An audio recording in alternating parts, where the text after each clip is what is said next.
ఇప్పుడే జీ5 app download చేయండి. చూడండి మీ ఫేవరెట్ టీవీ షోస్ ఎప్పుడైనా ఎక్కడైనా.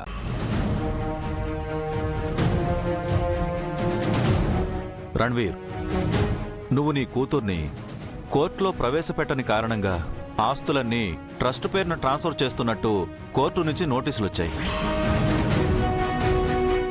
ఆస్తి ట్రస్ట్ పేరు మీద మార్చడానికి ప్రొసీజర్ మొదలుపెట్టమని నాకు కూడా కోర్టు నుంచి నోటీసులు వచ్చాయి.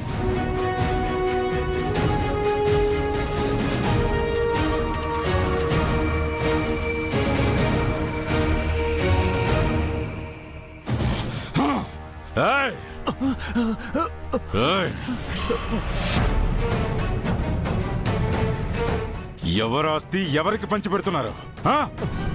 ఈ రణ్వీర్ అంటే ఎవరనుకున్నారా? ఏమనుకున్నారు? ఆస్తి కోసం ఇన్నేళ్లు రోడ్లు పట్టుకుని తిరుగుతుంటే ఆస్తిని ఎవరి పేరునో ఎలా రాస్తారో? రణ్వీర్, ఇది నా చేతుల్లో పని అయితే నేను ఖచ్చితంగా చేస్తానని నీకు తెలుసు. కానీ నీ కూతురు లేకుండా నేనే కాదు, ఏ లాయరు ఏ చట్టం నీ ఆస్తిని నీకు దక్కేలా చేయలేదు. అయినా నీ కూతురు మనోహరి దగ్గర లేదని నెలల బిడ్డగా ఉన్నప్పుడే అనాథ శరణాలయంలో వదిలేసిందని తెలిసాక కూడా నువ్వెందుకు మనోహర్ని ఏమీ చేయడం లేదు? నా ఆస్తి నా పేరు మీద మారే వరకు ఆ మనోహరి బతికే ఉండాలి లాయరు. ఎప్పుడైనా ఎక్కడైనా మనోహరి అవసరం నాకు ఉండొచ్చు. అయినా ఇప్పుడు సమస్య మనోహరి కాదు, నా కూతురు. దాని పేరు మీద ఉన్న ఆస్తి. నీ కూతుర్ని తీసుకొస్తే ఆస్తిలో చిల్లి గవ్వ కూడా ఎవ్వరికీ దక్కకుండా నేను చేస్తాను.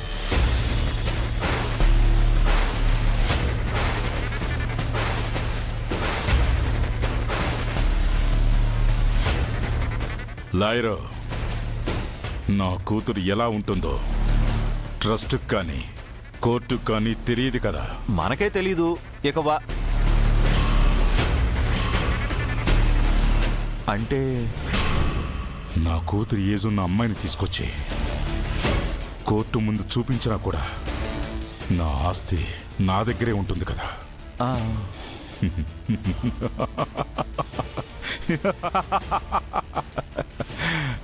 కానీ అదంత సులువు కాదు రణ్వీర్.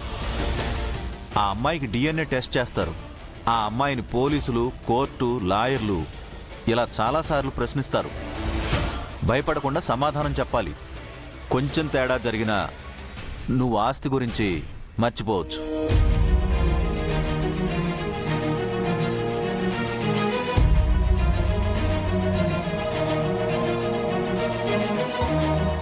నీ కూతుర్లో వచ్చే పాప ధైర్యంగా ఉండాలి. నీకోసం ప్రపంచానికి అబద్ధం చెప్పడానికి సిద్ధంగా ఉండాలి. అలాంటి పాప ఉంటే చెప్పు, ఎంత రిస్క్ అయినా తీసుకుందాం. లాయరు, వెళ్ళి కోర్టులో నా కూతురు వస్తుందని ఈ నోటీస్కి స్టే తీసుకో. నా కూతురు వస్తుంది. ఎవరు? అమరేంద్ర చిన్న కూతురు అంజలి. సరిగ్గా దుర్గ వయసున్న పాప, ధైర్యవంతురాలు. నా కోసం ఒక చిన్న అబద్ధం ఆడమంటే ఆడుతుంది. కానీ అమరేంద్రను దాటి అంజలిని ఎలా తీసుకొస్తావు రణ్వీర్? తీసుకొచ్చేది నేను కాదు. మరి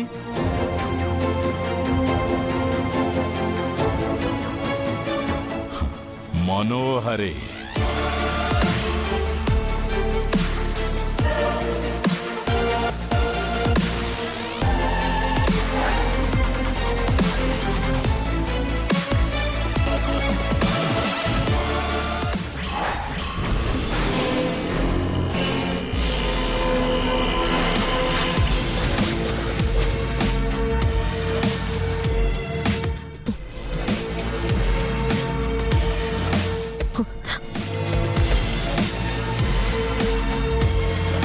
అమ్మరెందుకు దీని మీద ఇంత ప్రేమ ఉలకపోస్తున్నాడు?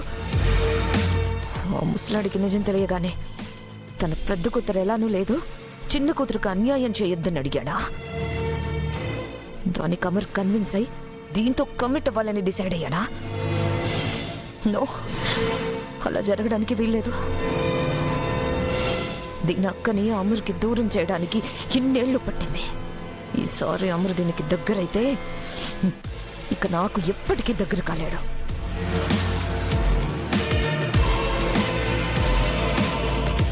దాని మొహంలో ఆ నవ్వులు ఉండకూడదా, బ్రతుకులో అంత సంతోషం ఉండకూడదా. అన్నీ అక్కడ మాయం చేస్తేనే నాకు దక్కుతాయి.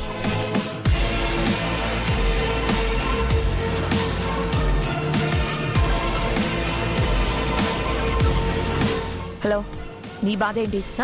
ఎందుకు ఊరికే ఫోన్ చేస్తున్నావు? నా కూతురు కావాలి మనోహరి. నీకన్నా పిచ్చా? చెప్పాను కదా, అసలు అది ఇప్పుడు ఎక్కడుందో, ఎవరి దగ్గర ఉందో, ఎలా ఉందో నాకు తెలీదు అని ఒక్కసారి చెప్తే నీకు అర్థం కాదా? అర్థమైంది మనోహరి, కానీ నా అవసరం నీకు అర్థం కావటం లేదు. నా కుటుంబం ఆస్తి మొత్తం ఆ ట్రస్ట్ వాళ్ళు సొంతం చేసుకోబోతున్నారు. ఇప్పుడు నేను నా కూతుర్ని కానీ కోర్టులో ప్రొడ్యూస్ చేయలేకపోతే నా ఆస్తి నాకు ఎప్పటికీ రాదు. దానికి ఇప్పుడు నన్ను ఏం చేయమంటావు? దేశమంతా తిరిగి నీ కూతుర్ని వెతకమంటావా? అవసరం లేదు, నాకు ఒక కూతుర్నిస్తే చాలు. ఏంటి ఇందాకటి నుంచి చూస్తున్నాను ఒక కూతురు అని ఏమన్నా? నాకు ఒక కూతుర్నిస్తే చాలు అంటున్నా. మంచి ప్లానే, కానీ వచ్చిన అమ్మాయిని నీ కూతురే అని అందరూ నమ్మడానికి వాళ్ళేం పిచ్చోళ్ళు కాదు కదా. పోలికల దగ్గర నుంచి అలవాట్ల వరకు అన్నీ కుదరాలి.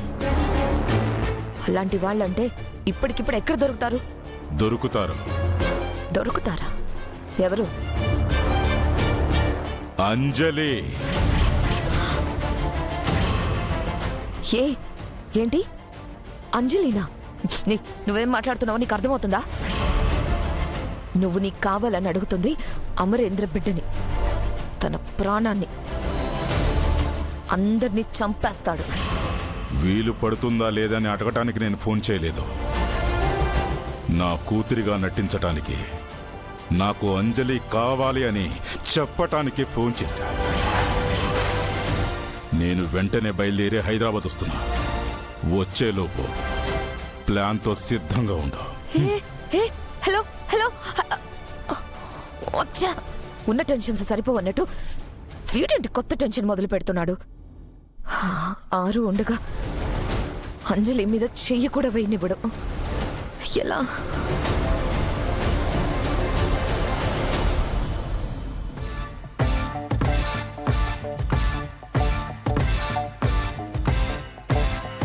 కుర్రో కుర్రు కొండదేవర మీదాన కోన మీదాన కొండదరళమొచ్చినాము, జరిగింది చెబుతాము, జరగబోయేది చెబుతాము, కొండదేవర పలుకు కుర్రో కుర్రు.